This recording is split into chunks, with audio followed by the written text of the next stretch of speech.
All right, well, we will keep moving. If some more people join, they will be in here with us. We'll do introductions in a minute, but just a few housekeeping items.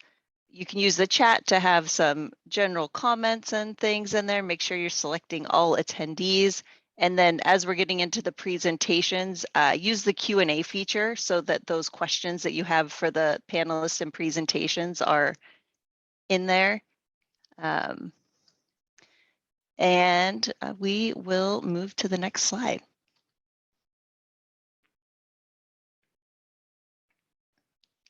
All right, so a little bit about why we're here. I think each of you know your regional spaces pretty well. We have a few different venues to meet for K-12 education. So we have our national K-12 tug.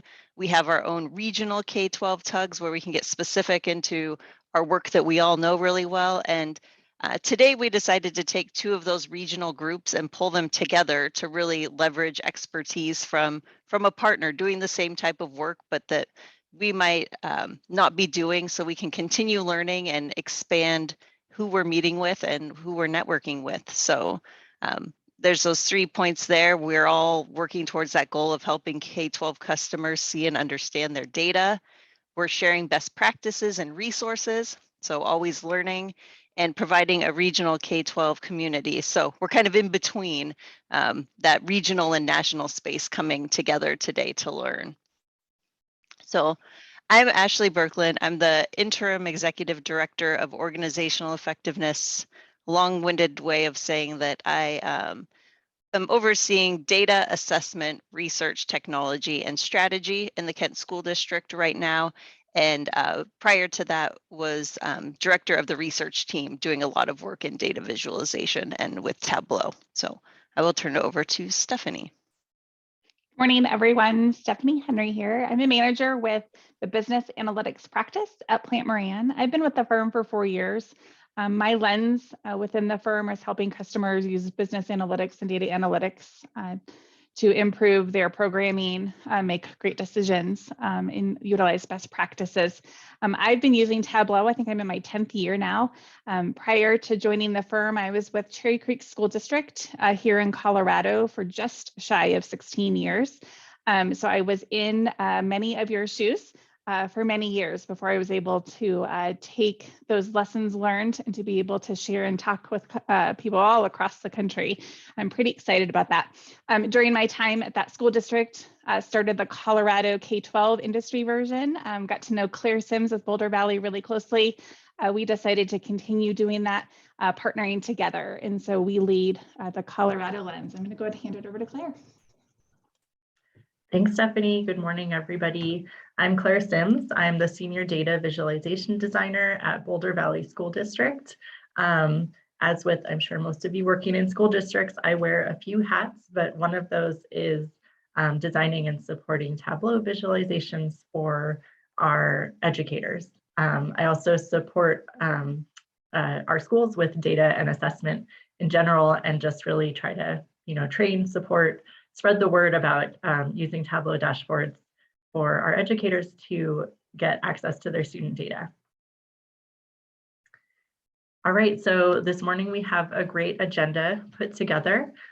We have pulled together a few colleagues to share about using student data, looking ahead to the next school year and starting up a new school year. So very timely. I'm sure this is these are a lot of topics that we are all working on and thinking about right now. This morning, I'll be kicking things off talking about how we visualize next school year data at Boulder Valley. We have David Ogden from the Renton School District, who will be talking about Tableau dashboards for student transitions. And we've also got Nick Teal and Lizzy Barker from the Kent School District talking about beginning of the year enrollment dashboards. So with that, I will go ahead and jump into my slides. Okay, I think we're good to go here. Can everyone see those okay? All right, perfect. So I'll be focusing on looking ahead to next school year data and how we do that here at Boulder. As I said, I'm Clare Sims, Senior Data Visualization Designer. So the big question that we need to answer every spring when this rolls around is, who are our students next year? Our school leaders and staff need to know this for planning purposes. So these questions really start up every spring. And this is a process that I coordinate quite a bit with our student enrollment office as well. So they really control and run the whole process of enrolling any incoming and new students. We do have an open enrollment process. So we have students who are waitlisted, who have first, second, and third choices. There's a whole lot of process that goes into connecting the right students with the right schools for next school year. And then of course we have the bulk of our students who roll up to the next grade level, even either within their school, or we also have a special focus on those transition grades, especially our 5th graders moving on to middle school, our 8th graders who move on to high school. And then of course, a very important part of this whole process is communication. So again, saying that there's kind of all these processes that go into getting students enrolled for the next year. It happens over time. And so communicating with people of when a data source is ready to look at, what's available to them, that becomes a very important process. So I have a few snapshots of our dashboards to share today. I'll start by talking about a more general look at our next school year overview. So really looking at entire student body going into next year. And with that, I'll share that we also tie in some early warning system indicators, and I'll talk about what those are. And then, like I said, there's also a special focus within all of this on those transition grades. So students who are transitioning into a new school, a new level. Within that, we collect some data on math course recommendations going from level to level. We also share literacy assessment data and access data. That is our tests that we use for our emerging bilingual students. So the first example I wanted to share is our school overview. So what we have going on here, again, is a kind of global high-level look at all of the students who are coming into a building in the next school year. So as you can see, we've released and launched this for the 22-23 school year. So I've taken a snapshot. This is, let's say it's an example middle school that we're looking at. So at the top of our dashboard, we have some high-level information about how many students at the current moment are enrolled next year. You'll also notice, actually, even above that at the very top, there's a disclaimer about that this is kind of a moving target throughout the spring as those enrollments get more settled, as we are, placing and figuring out where students are going to be next year. So this updates nightly, and depending on where we're at in the spring enrollment process, this could be kind of changing and shifting a little bit as we go through the spring. So we've got our total number, and then there's a few charts that help to break down some of the trends. So here we're looking at grade levels. This is going to be where students are next year. So going into 6th, 7th, and 8th grade. You can see kind of the corresponding piece down here. We have current grade level also shown. So knowing that those are our 5th, 6th, and 7th graders currently. And at this school, we have one new incoming student when this snapshot was taken. So somebody who's not in the district yet, but coming in from out of district. And then this is interesting to look at as well. We can look at the current school name. So where are these students coming from?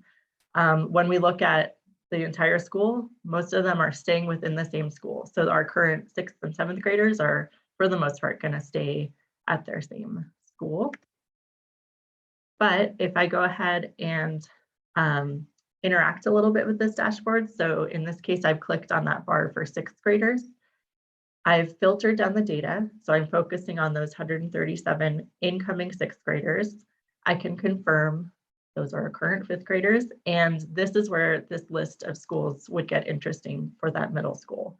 So they can really see they've got incoming 6th graders from kind of a range of schools in the district.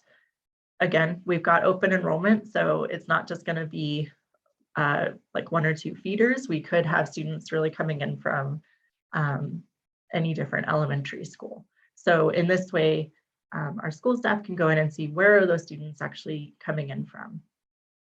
And then I just want to note on this dashboard, the way I have it set up is that these 3 charts that show that summary data can be customized. So each of those is controlled by a parameter. And so in this way, a user could go in and say, okay, maybe I don't want to look at the current school, but I want to see IEP plans or read plans or programming for that student, and figure out how many students are coming in with an IEP. So some of that other level of planning as well.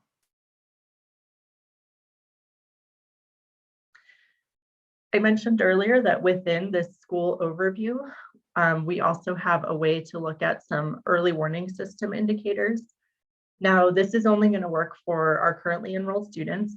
Anyone from outside the districts, we don't have this data yet, so they won't be included. But again, for the bulk of our students who are moving within our system, we wanted to include this data, especially again for those transition grades.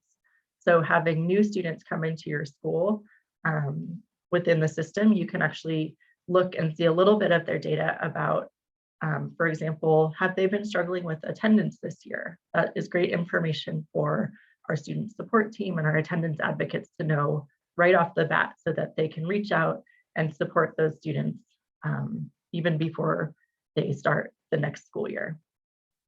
So what we've got with our early warning system, we're looking at 5 different factors around attendance, behavior, grades, and we also include the students' latest literacy assessment as well. I'm not showing all the ins and outs of this here, but there is a way that users can go in and play with those thresholds. So we have defaults set. So for example, attendance, if a student is below 90% attendance for the year, they're going to get flagged in the red part of this. Our users can go in and play around with that threshold, for example. We've got these 5 factors that get added up for each student. So each student has an overall kind of at-risk score. And so that's another way to slice the data and see who are these students who are really have multiple things going on that we want to be aware of and ready to support. And then this data can also be broken down by some different disaggregating factors. So right here, the example we're showing is grade level. Again, that could be helpful to see, maybe we're kind of already on top of our students rolling up to 7th and 8th grade, but those 6th graders are brand new to us. So we really want to focus in on them for these purposes.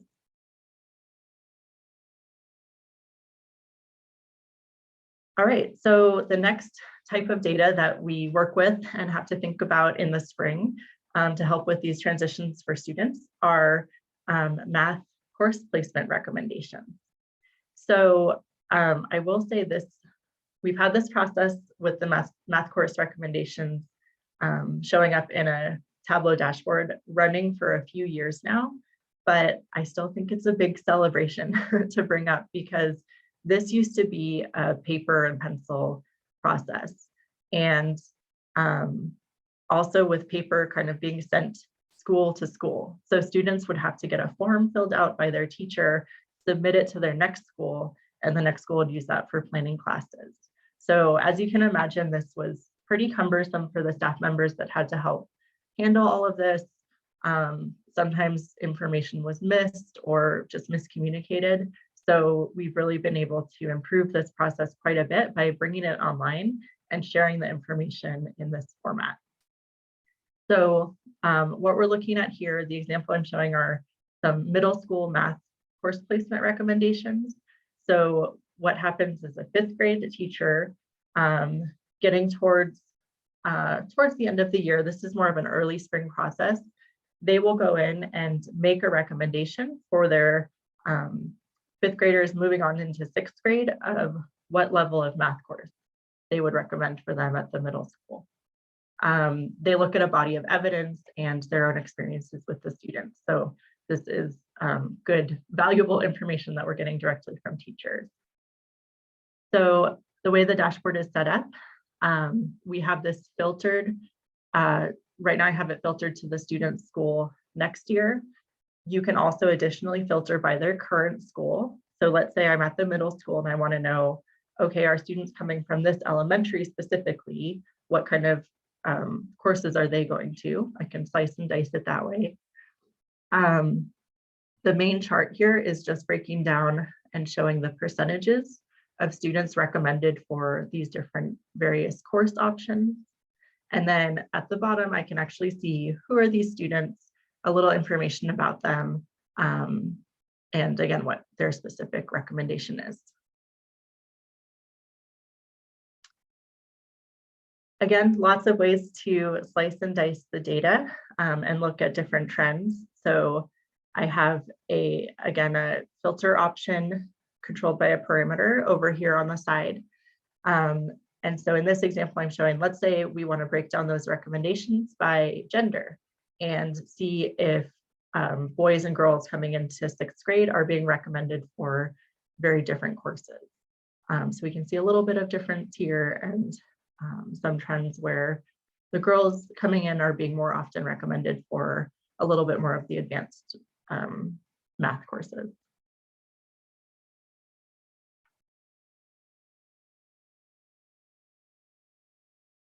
All right, and then another kind of key way that we share data for those incoming students, and again, really focusing on those transition grade levels, are a couple of rosters. So pretty simple presentation of the data, but again, just really trying to effectively and efficiently get the right data to the right people who need to see it. So this is a transition roster that includes access data. So looking at English language proficiency for our emerging bilinguals. So again, this is really key data for that middle school or high school staff to know in order to plan support for those students. So it's a roster, so I've made it searchable if you want to find a specific student, but overall you can filter it to which school are they going to. And so it'll be the receiving school that's really wanting to get this list of students. And again, you can see who the students are, a little bit of program information, how long have they been receiving services, what is their current English language proficiency status, and then their most recent test results.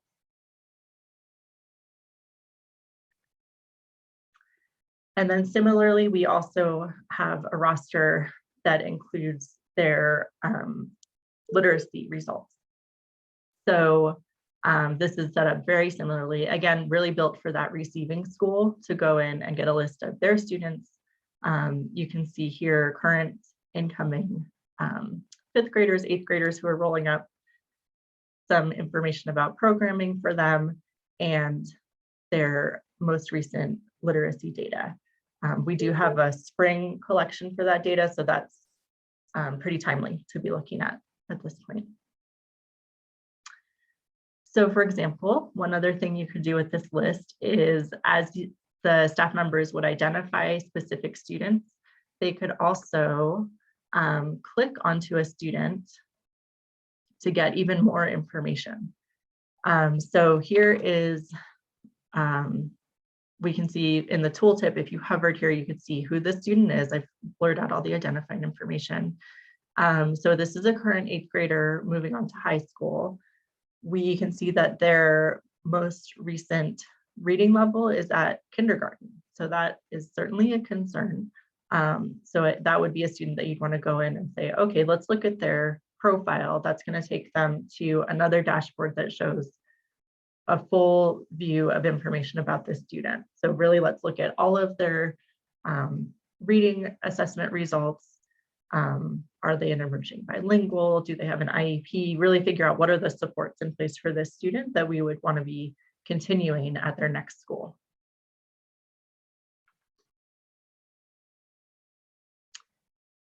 So some considerations with all of this data.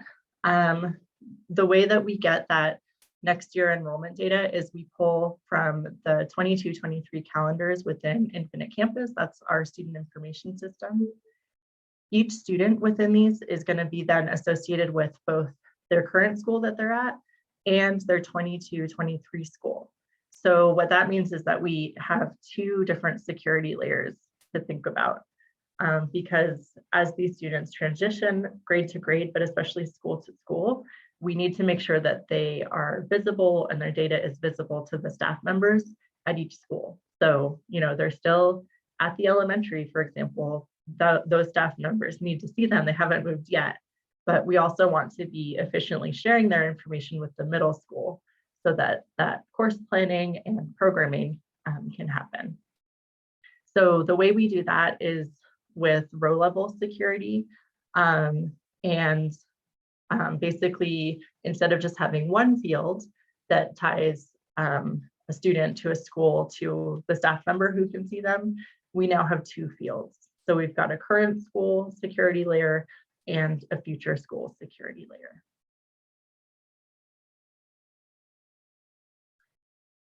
And then the last piece, but certainly not least, this is a very important piece, is communicating about that data.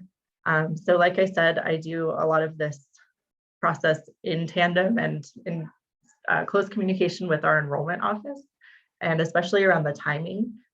So there are a lot of factors to think about with enrollment. The numbers of students going to schools factors into staffing. There's processes that a lot of departments in the district are using those numbers for. So we just want to make sure that we're getting the right information at the right time. I also communicate with our middle and high school counselors. So especially for that transition data, they are really looking for and ready to get going with that data in the early spring. So I work with leadership for the counselor group and send out specific targeted messages to those groups with links so that they know what's available when. And then at kind of the broadest level, I have a wide communication that goes out to principals. So this is just a memo that gets sent out. I have an example here from this year. This goes out about mid-March with kind of high-level information, what data is available for your incoming students for next year. And then as you go down through the document, those are linked and there's more specific detail about those. So this, again, I just want to note, is a process that we've been doing for several years now. So we've really worked out some of the bumps with this over time. So this is not just something that, came fully formed. We kind of worked out over time these best lines of communication and have a pretty good system that runs well now. So even this memo, when spring rolls around, I open up last year's, make an updated version and start to make updates from there. So it's really helpful to kind of add on to what we've done in the prior year.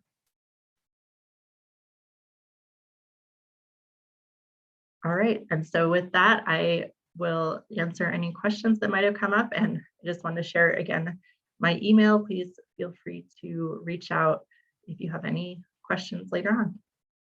Thanks. Thanks, Claire. We have one question in the Q&A here. Where do the 5th grade teachers enter their math placement recommendation? Do you use the course recommendations tool in Infinite Campus? Yes, good question. We don't, and actually this process has changed a little bit over the years, but currently we're using Illuminate DNA, and we have just I'm going to get the term wrong, but it's like a custom data entry within that tool that we've set up to feed into our data warehouse so that we can use it in Tableau.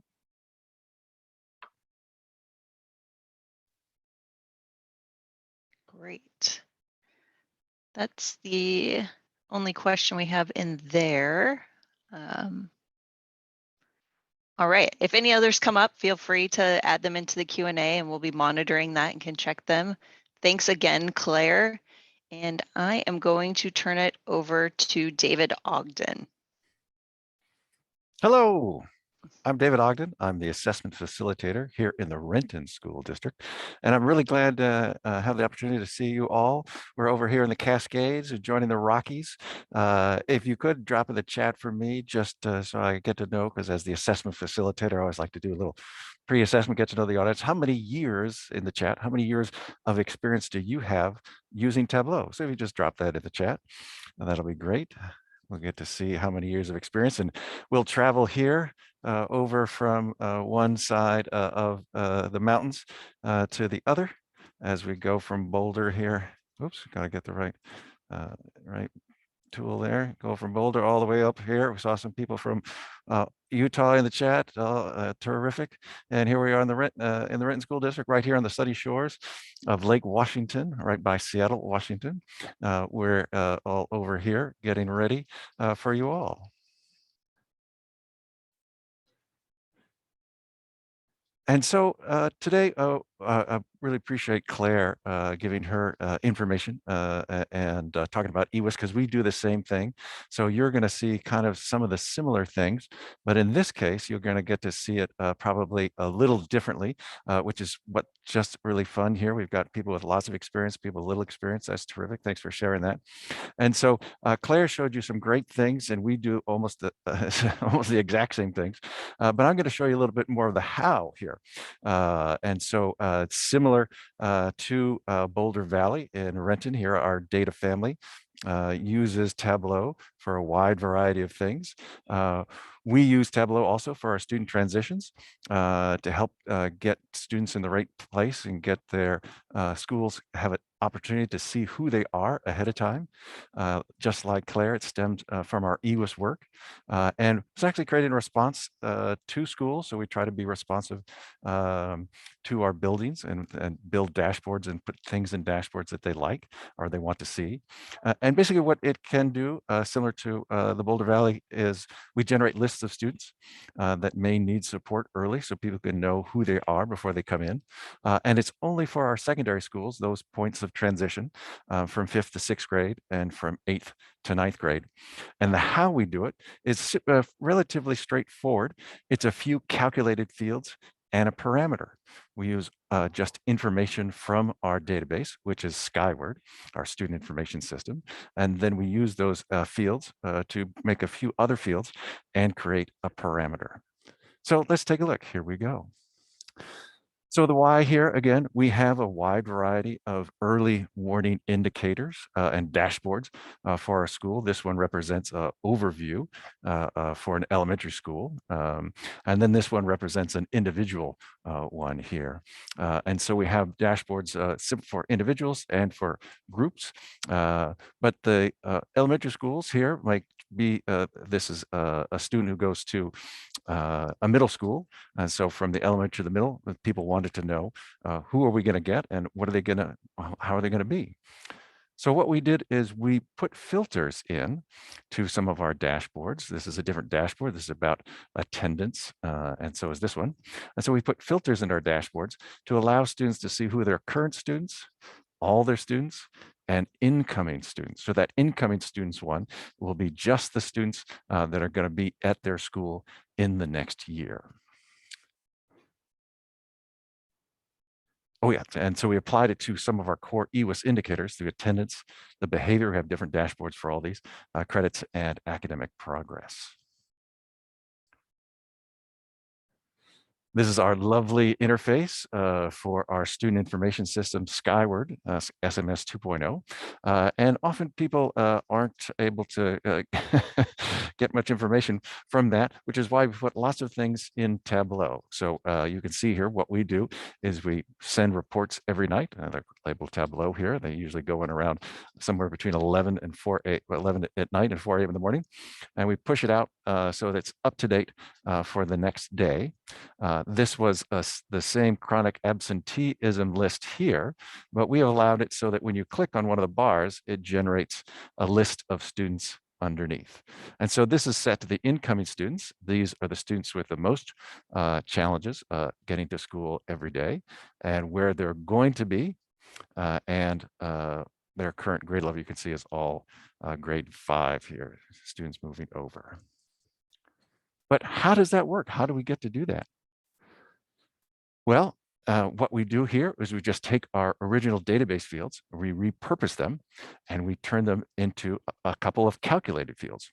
Now, in our database, and probably most database, you'll have the student's current grade. So you remember here, Tableau, nice orange bit is something that comes in native from the database.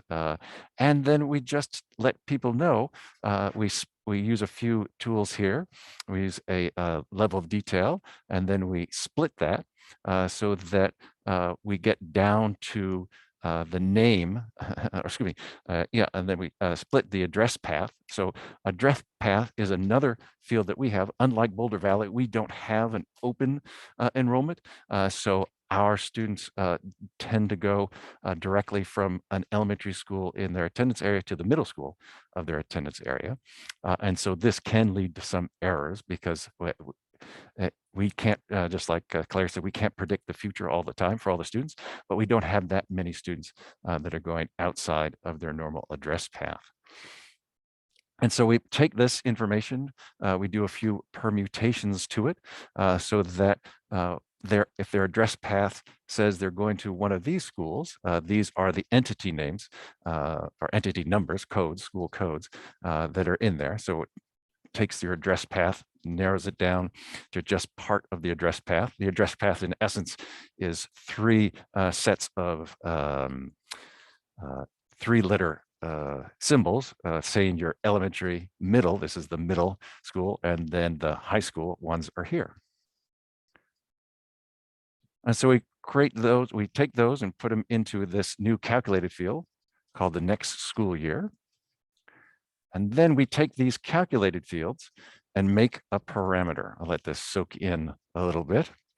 So we're creating a parameter here. And as many of you know, the parameters allow you to set information up so that when it hits certain benchmarks or hits certain categories, you can create a filter on that specifically for those benchmarks parameters. In this case, sorry, benchmarks are categories. For this case, the categories we want are their different entities. And so in this case, we had to make a next school year so that the next school year is the created field, but we already had in our database their default entity, which is the entity that they're going to. Also, another field called entity, which would be just the school that they could have been, or they could have been related to that school, even if they're not going to that school. It comes from their address path. And then their next school year, which is the one they're going to be going to next year. And so we've just created that, create the values. If it's a default entity 1, entity 2, and next school year 3, which then come into the parameter that says your current active students are equal to those who are in your default entity. All your students that may have been in your building at one time, and that is your entity, and then your incoming students is your next school year. So that's how we created this student status parameter, which you'll see here is the pull down menu. And that we just apply to all of our different dashboards. So again, we're just taking our original database fields. We created a couple of calculated fields, added a parameter, and then apply those across different dashboards. And that allows the buildings to see who's coming in and who's going to be there the next school year, and looking at different EWIS categories, which students they might want to look out for to provide extra support.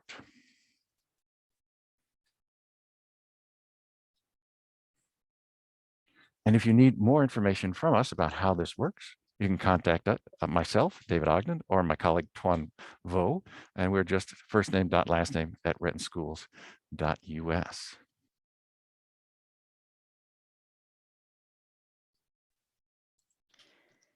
Thanks, David. Not seeing any questions in the Q&A right now, but if something comes up as you're thinking about that for a while, feel free to put that in the Q&A. I know David will answer those. All right. Might have been a little fast. Let's let it all sink in. Right? Those for 7 years or more, it might be all right, but those are just like 6 months. Well, that was a little quick. So happy to talk with you offline, happy to share other information. we're really glad. I mean, it's so fun to be able to see or work with people from other states. We here in Western Washington get to see a lot of each other on our Tableau tug. So I'm really glad to help out and see folks from across the Cascades. Bye for now. Thanks, David. I think it's nice to see too, like from Washington, from Colorado, people are doing similar things. Like we're on the same page about the type of work we're doing, but we're just approaching it in slightly different ways. So it's always good to see. All right. I am going to turn it over to Nick Teal and Lizzy Barker from the Kent School District and let them get going.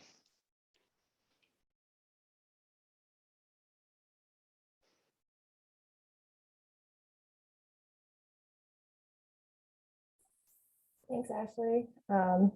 Hi, I'm Lizzy Barker, and I'm a data analyst at the Kent School District on the research team working with Ashley.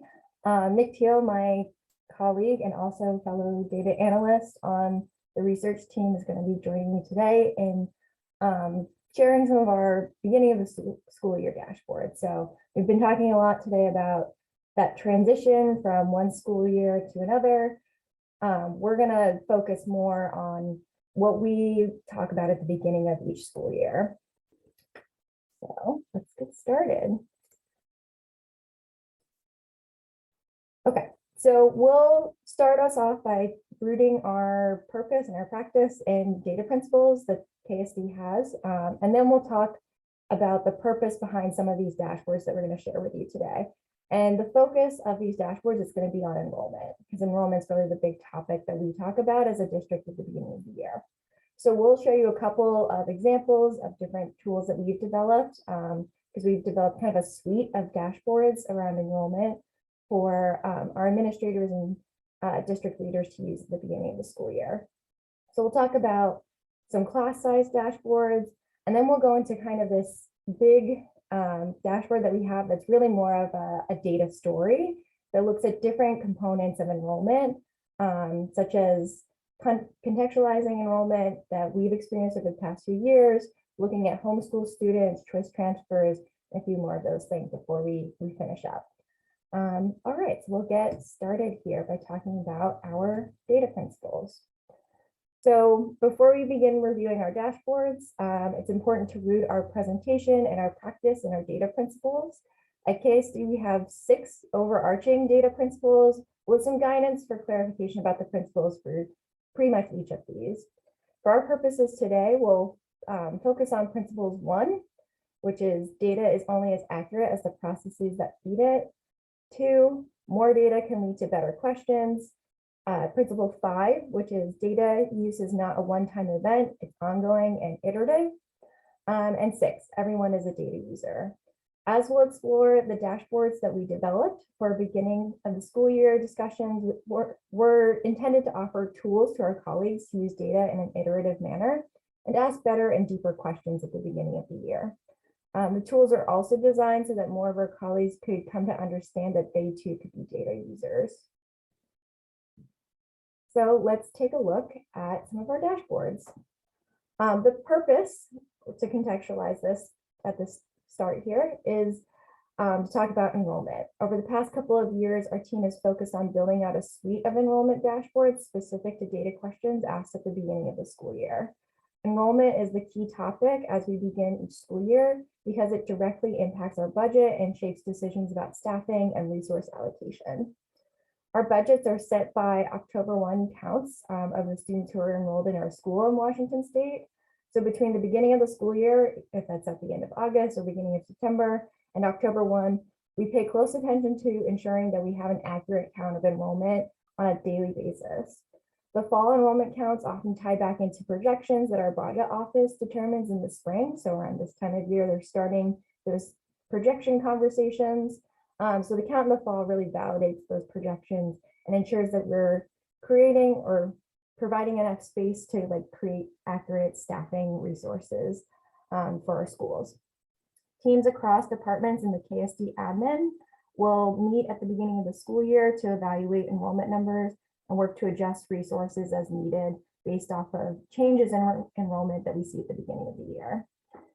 In the past, data used to validate enrollments came from various sources. Often this would mean that administrators would print out reports or bring Excel sheets separately to a meeting and print out reports directly from our SIS, which is also Skyward, similar to what David was talking about.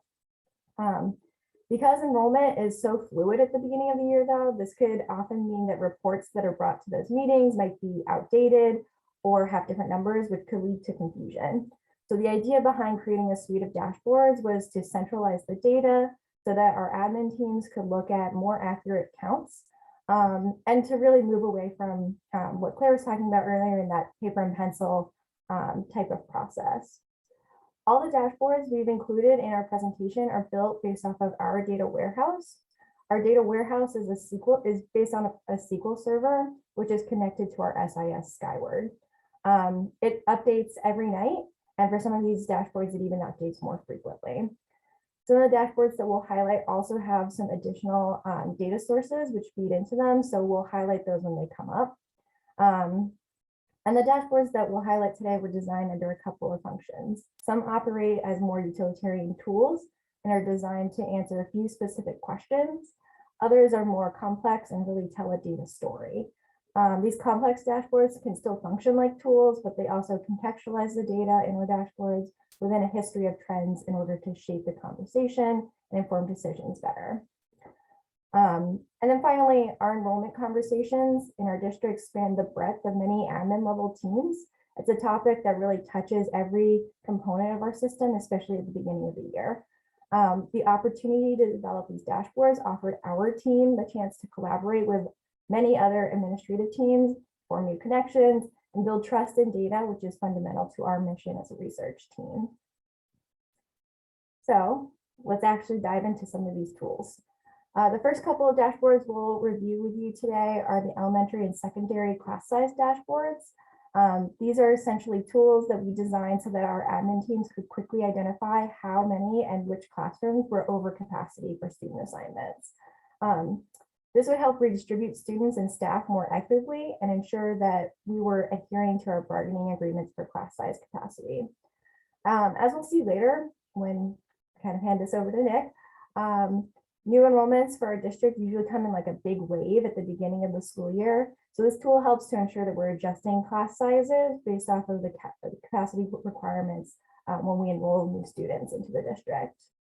And as I said earlier, in the past, our colleagues would usually basically print out similar reports that these dashboards would feed off of from our SIS and compare them across the meeting, which could potentially lead to problems. Based on the timing of the report poll or the way the report was set up, you could have different numbers and that could lead to confusion. So by using a dashboard, we centralize the approach to counting students. We could also add filters, which could be useful for different specific team leaders. So for example, our CTE coordinator, so our technical career education coordinator, wanted to know more about the enrollments in CTE classes. So we were able to add filters, which isn't shown here, but on another dashboard, we have it added a CTE filter. So you can see specifically the CTE teachers and ensure that they're distributed equitably. The data source for this dashboard and the secondary one, which I'll show you in a few minutes here, comes from our data warehouse. This dashboard is set up to refresh hourly, which is a little bit different from some of our other dashboards, which are set up to refresh once nightly. And it's based off of a view in our SQL server. So it pulls that SIS report every hour and gives those updates every hour. Okay, so this is like a screenshot view of our elementary class size dashboard. I'm going to pull up an example of the dashboard itself. Yeah, okay, so here's an example of the dashboard. This is essentially what it looks like. We just de-identified the information in here. First, we wanted to give a high-level overview. So at the top, we have this bar chart, which should give kind of like a quick snapshot about, okay, here's how many classes that we see are below capacity for their enrollment, at capacity or over capacity. You can also use these bars as a filter. So if I click on the class at cap filter, it'll show me directly the teachers in school A that are at capacity or over capacity. So the benefit of that is you can filter and quickly see who might need to have some students redistributed. We also color coded each of the values, so the at below cap, at cap, and over cap, so that if you were to scroll down and compare across teachers within a school, you can easily see kind of like from that bird's eye view, okay, how many of my teachers are at capacity or under capacity, that kind of thing. We also have the direct number of students right in this crosstab, and in the tooltip itself, we have the number of students. For the elementary grades, we have different capacity sizes or caps for each grade level. So they're organized at the top based off that capacity. And in the tooltips, you can see that we also include the maximum class size. So you can see if you're looking at the tooltip, okay, there's 5 students enrolled in this class. The maximum class cap for the class is 26. This class is definitely below cap. And, you know, it's kind of like safe for in terms of like it can take more in this class, or we don't have to redistribute. Okay.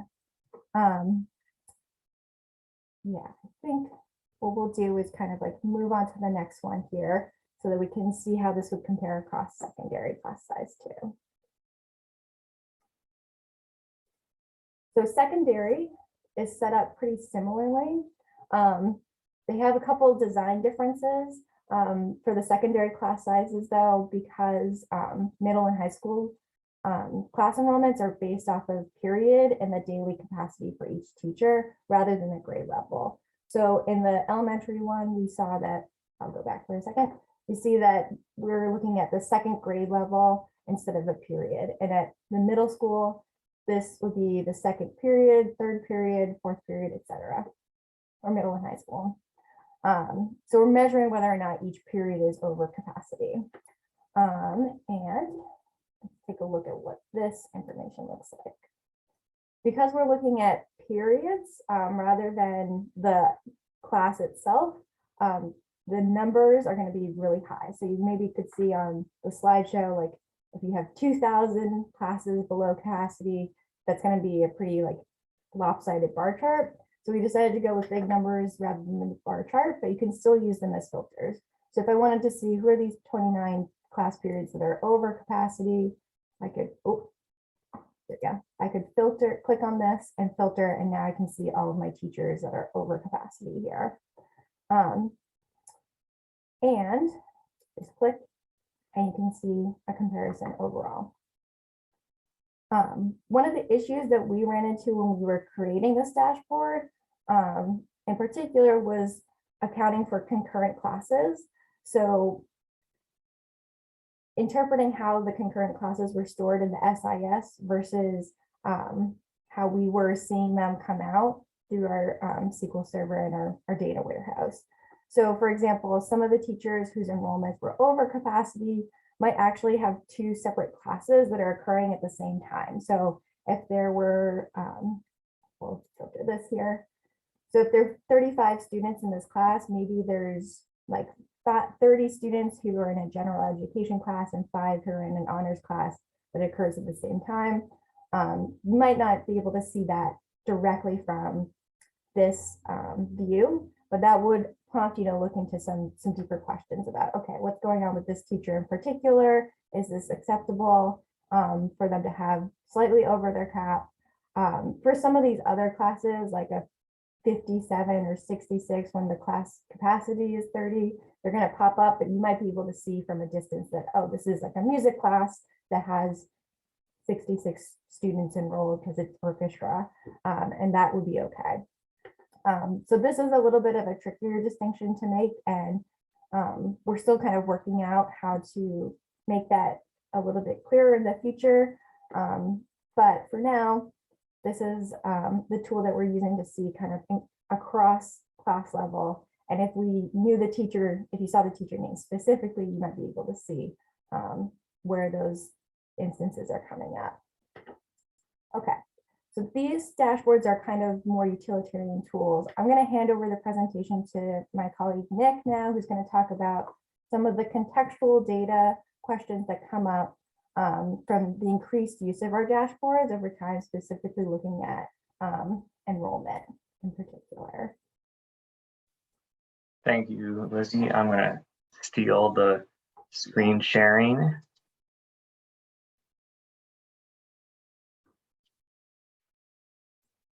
Okay. Hi, my name is Nick Teal. I'm also a data analyst for the Kent School District. And I'm going to be talking to you about our start of the school year enrollment story that we created. And this takes together a bunch of different data sources and a bunch of different topics to kind of tell a story about how enrollment is shaking out at the start of the school year. Also provide some historical trends of what has happened for enrollment, just to make sure they have some context going into the start of the school year. This front page has a bunch of different data sources and things on it. So for context, if you're not aware what a choice transfer is in Washington, it's when a student lives inside of, let's say a kid lives in the Kent School District boundary, but they want to go to Renton for whatever reason. They can apply through the state, and if it's accepted, that student will be choiced out of the Kent School District and then go to Renton. So that is an important piece of context to know how many students are choicing out and how many students are choicing in the overall story of our enrollment. Other thing, so we have some historical context for our choice transfers, and then yeah, thanks, David. And also, we want to know how many students are choosing that live inside the Kent School District boundary, but are choosing to be homeschooled. So we have just some high level context here for that. We use some sort of navigation buttons. I think this is a new feature, maybe in like 2020.5 or 0.4 or something. But this would directly navigate us to that choice transfer dashboard, which is kind of fun. And now I'm just going to keep moving on this front page.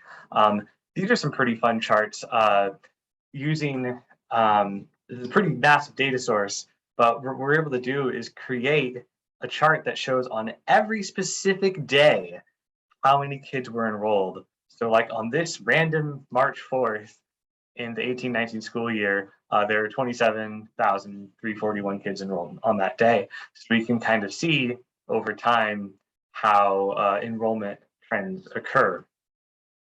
Just to provide some extra context, and here's the 2020-2021 school year.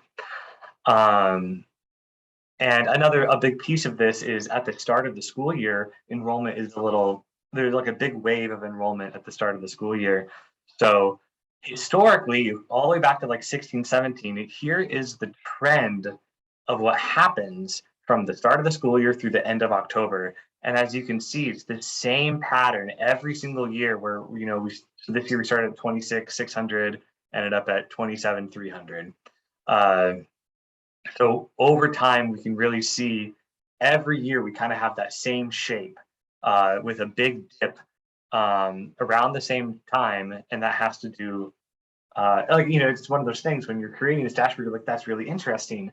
Why does this dip always happen at this time? And it has to do with the no-shows. So students who, were rolled up from the previous school year and then they did not show up. So then they are no longer enrolled on that day, which was just some interesting context to learn about. So that's kind of, what happens when you create data and you interact with the users and stuff. This larger story gets pieced together. Moving forward, I'm going to move on to the choice transfers page. Now for some context, the data source for this is a Excel file that is updated manually. Fantastic data process there. We haven't convinced OSPI, Washington State Public Instruction, to let us auto download that choice transfer data from them. So I just once a week on Mondays, I go through and I update it. It's just part of the start of the school year. Maybe one day that'll become an automated process, but who knows? So here's some data for the choice transfers. You can see how many students are leaving the Kent School District to go to one of our neighboring districts. Yeah, and so if we keep scrolling down, we can see some interesting context between some of our neighboring schools with how much the students leave to go to these other school districts. So the Renton School District, about 12% of all the choice transfers out of Kent go to Renton. So there you are, David. And then also we can see why they're leaving. And it's just like a checkbox that they have to fill out. And the most common one is this: the purpose of the transfer is for an enrollment in an online course or school program offered by OSBI approved provider. A little broad, you know, pretty vague, but that is the most popular one. So this is just an interesting piece of context to see what's happening with trends for students choicing out of the district. We have a similar dashboard for students choicing into the district, but I'm just going to move on to the homeschool dashboard. And so this is students who live inside of the Kent School District boundary that are choosing to be homeschooled. The families, students, you know, they have to submit paperwork to us to, you know, declare that they're going to be homeschooling. And once again, the data source for this is an Excel file that is manually updated. You know, so even if you don't have fancy, you know, SIS processes, you can still create a great data story. And we can just see over time just how many students are being homeschooled, and we can see a very large spike of homeschool students last year in the K through 6 grade band. Yeah. And moving forward,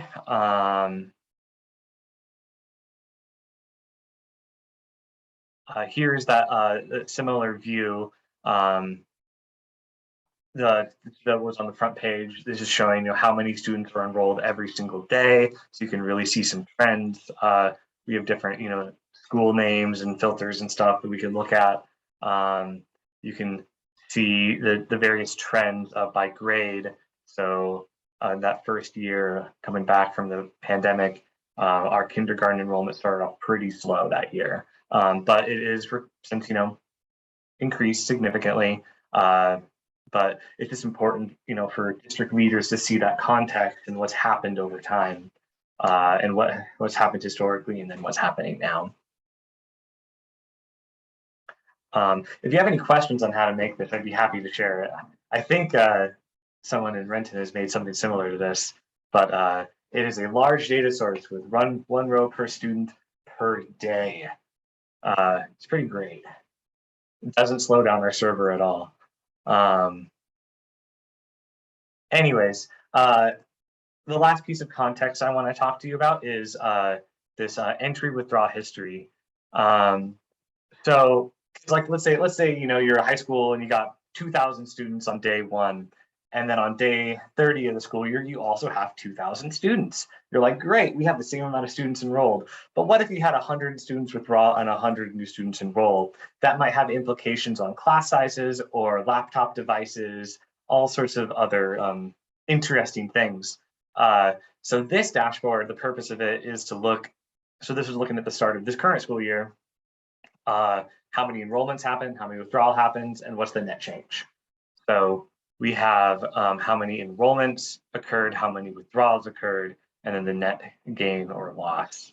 So we can kind of see the trend of when enrollments occur, and then it starts to peter off. When withdrawals occur, there's a spike, and then it kind of peters off, and then the net gain and loss through this entire time period. Yeah. So, and then we can of course filter by schools. So a single school could see what's the most mobile school with the most movement. Yeah, and that's it provides some extra context. Any tips for keeping the dashboards running efficiently with such a large data set? Yeah, there's a couple. I don't know if anyone else has seen this recently. With like one of the newest updates to Tableau, there's like a tool that you can run when you publish it on the server. You can check how efficient your dashboard is, and it'll come up with warnings with, you know, yeah, okay, I'll get to David's question in a second, sorry. There's warnings on how you can make your dashboard more efficient. Some things you can do are pre-calculating calculated fields. You can limit the number of fields in the data source, limit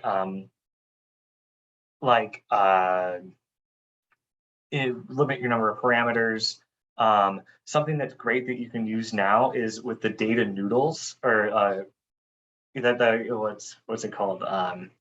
Relationships. So for example, I mentioned that we had 1 row per student per day for that calendar, right? But that data source is only just a couple columns. It's just day, whether it's student ID, maybe school year, where they're enrolled, just a couple simple columns. But then all the demographic information on what the student's ethnicity, gender, are they ELL, special ed, etc. That is all on a separate table that just has 1 row per student that has the relationship to that one.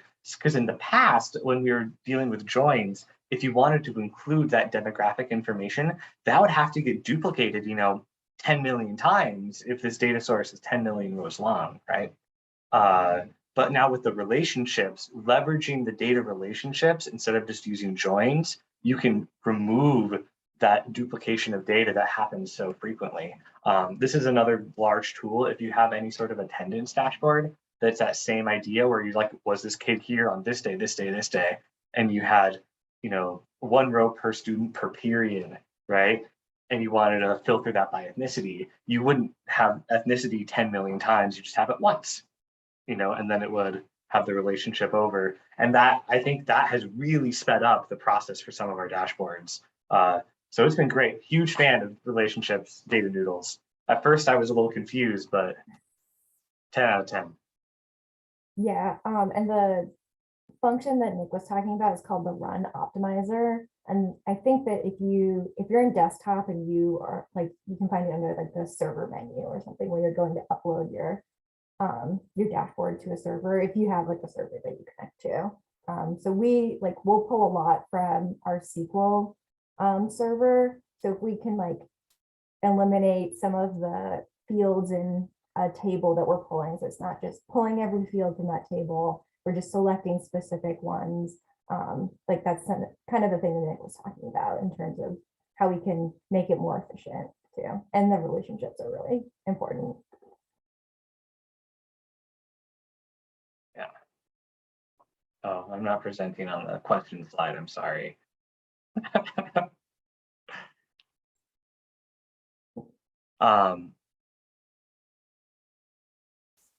Yeah, but I think as Nick was saying at this point, and if we have any questions, or as we're getting into that sharing mode, we're happy to take some moment. I know that there are a couple in the chat too.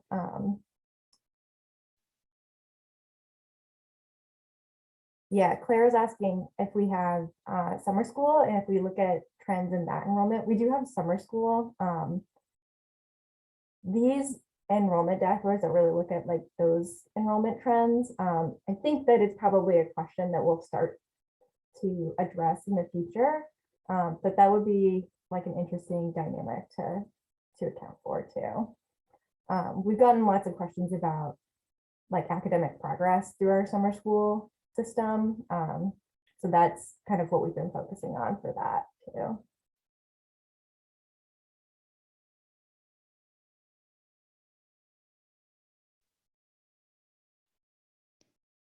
There's a question in there from David, and then I have another one after that. Thank you both. There's just a few questions that we have some time to go through.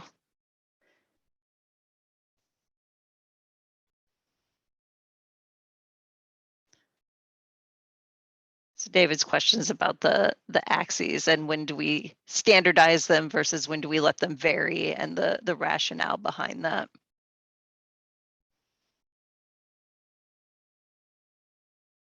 Oh, yeah. I think you were referring to the front page. And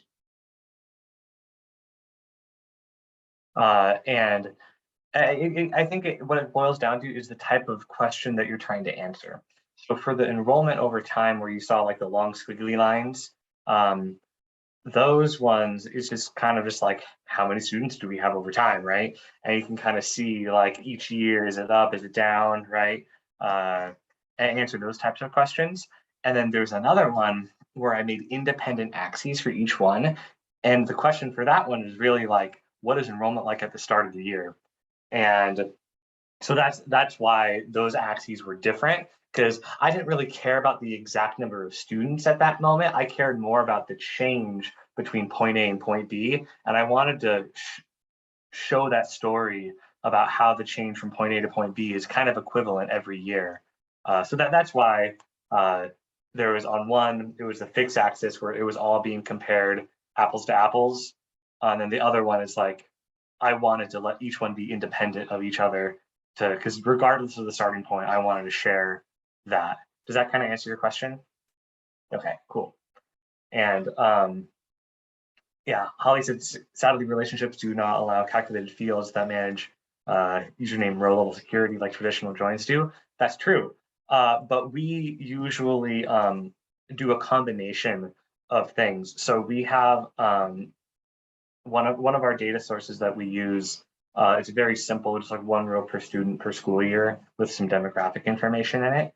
And often we will have our permissions joined to that one. And then we will have that have a relationship to something that's maybe, you know, millions of rows long in that attendance or that enrollment data source.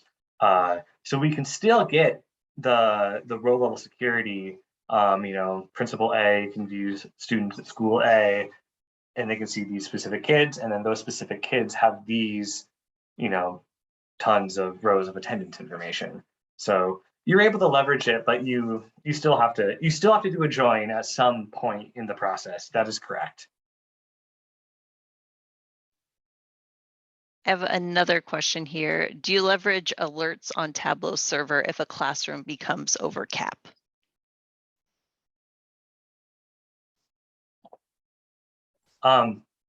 We don't. As of now, we don't. As of now, we don't. I think that could be. That's a good idea. Yeah, a potential idea in the future too. Yeah, I think what I was just gonna say, we have leveraged alerts for some other, or we've tried to leverage them for some other dashboards. So for example, like I think we have a dashboard that tracks the number of incidents that a student might have. And if we're getting close to like 10, it'll alert like someone who works in our like student support services, and alert counselors who are subscribed to it so that they can see, okay, the student's like at 10 or at 9. And if they have one more behavior incident, then like we know we need to do some sort of like specific intervention. I think that's for special education purposes, and tracking special education purposes. Or we've tried to leverage it in the past for stuff like that. Yeah, and I think we don't have alerts on this dashboard at the start of the school year, because at the start of the school year, we are in here every single day, multiple times a day, you know, making changes, seeing what happens, and then it kind of gets settled. But that's definitely a thing that we should leverage to get people using data more often, you know, and it's part of our data principles. It's not a one-time thing, right? But it's but that's kind of how that tool was used. It was just in those first few weeks of the school. Yeah, to the point, I just wanted to add, when we were looking at those screenshots of the class size, that's current data. So you're like, oh, there's one class over cap. Okay, maybe something happened. That's definitely not what it looks like at the beginning of the year. There are more that are over cap, at cap, so they can, our different stakeholders can really have those conversations about what needs to change. And then we get to the point where, oh, okay, now it's just going to work for the rest of the year. Right, yeah, those like bars that show the at cap or over cap are usually much higher than they are now. I also started sharing the screen again so that you could see some of our contact information if you have other questions too that come up that maybe are percolating right now, but you don't have them fully formed or want to like talk to us or meet with us. You can reach us at research@kent.k12.wa.us.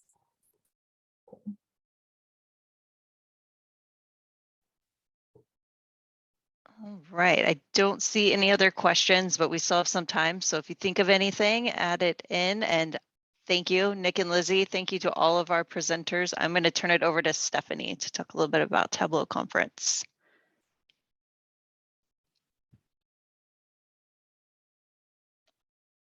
Thanks, it was great. Presentations. I just placed in the chat the hyperlink to Tableau Conference. So sorry as I manage multiple screens here.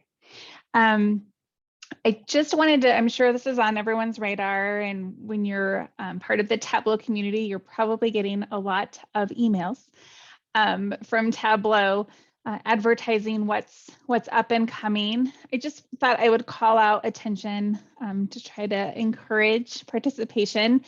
If you are going to be in person, there's about 5,000 people who are going this year in comparison to 15,000 plus. So it is a much smaller concept. They are doing the hybrid, which means that there will be specific in-person sessions and breakouts and hands-on, same great keynotes, same great entertainment as usual. But then they're also still honoring the virtual aspect of it this year. So I encourage you, if you are not joining in person, to try to attend as much as you can virtually. Sessions are recorded and provided after on the YouTube channel. I just know that in my day, and when I was in the district, it's hard to go back and find that time to really honor your own professional development. So I would encourage you to have those conversations with your management team to give you that space to learn. In which, you know, we're all in that kind of lens. And so I think people do value that professional development. Day two, I would highly encourage you to participate or to watch the Iron Viz. It's those really fun, crazy, flashy dashboards that are developed in a matter of minutes. These people are amazing. And so it's always great fun to watch that or be there live. Day three, there is no virtual programming, just in person. And so if by chance you are going to be out there, let me know. My contact information is actually on this next slide. Let me know. I know there's a group of us getting together at various times. I'm happy to network even those joining from Washington. I would love to meet you in person and to chat education Tableau. And with that, since I'm already on the screen, I'll go ahead and talk for a second and then hand it over to Ashley and see if Claire has anything. But as far as the Colorado K-12 kind of next steps, I know there was some buzz about wanting to get together this summer and having a hands-on session where we can really dive into Tableau and design things together. Maybe do some kind of doctor version sessions and really brainstorm like we used to in person. And so still explore what that looks like coming together this summer. If not, we'll pick back up in our typical fashion of the sessions in usually Colorado does it in September and October, depending on our lovely state assessment calendar window. So from my lens, I appreciate everyone's participation today. And through the three speakers. It's truly been an honor to be a part of this kind of joint effort in seeing what the other states are doing. So Claire, I'm going to hand it over to you and then we can have Ashley wrap us up. Yeah, I'll just echo all of that and say thanks to everybody. This was really great to collaborate on this meeting and have some great new learning. So thanks for sharing and thanks for attending, everybody. Same here for me. Really appreciate bringing the two teams together and getting that different perspective and learning. The Western Washington K-12, we meet about quarterly, which puts us about the end of August, September, drifts into October. So we'll all be in touch and scheduling that next piece and where we go from here. Maybe some time to get back together in person by the time that happens. And then we also sometimes do some informal check-ins over the summer. So more to come there, but appreciate everybody's time today and the presenters again. I have a lot of ideas, so I'm excited to take those back and see what we might be able to do differently. So appreciate everybody and taking the time out on a Friday morning to be with us today. Great. Thanks to everyone. Thank you.